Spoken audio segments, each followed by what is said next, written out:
Wewe vipi mdogo wangu? Wewe mbona unakuja ile CS mwanangu anataka kudondosha? Mwanangu unafanya hizo. Na wewe sielewi. Poa basi nielewi mwanangu. Poa sikia basi. Kwa hiyo mwanangu wewe unafanya unataka nikimbize. Poa mimi nisaidie basi mdogo wangu. Ili fanye yani uwe kama mke wangu wewe. Sawa? Kwa mara moja kile. Hamna shida usiogope. Hata nikisema hadi kesho. Kwani mdogo wangu unatoka leo unaogopa naye?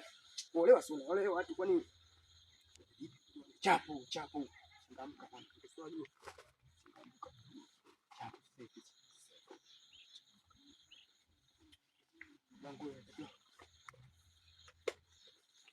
Hapo vipi? Hapo vipi? Chapu. Step kweli ndugu wangu wewe. Asante bize kama.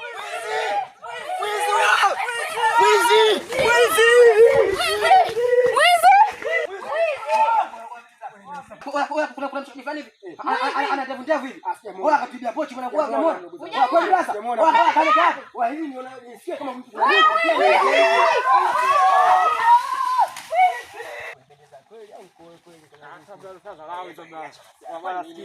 Sikiliza brother. Chukua juba lako kama vipi? Kwa hiyo maamuzi unaamua. Chukua moyo mwana. Poa brother sikia. Sikiliza wewe mimi. Acha atakochi basi. Poa brother sikia. Nike pochi langu pita. Ile mtu anataka kuuliwa lakini mtu anamsaidia lakini bado tu ningeachana naye dogo auliwe tu kunyangisa. Watoto wengine siku hizi watu sio design gani? Kwa nini uibe vitu vingine? Yaani acha maisha haya.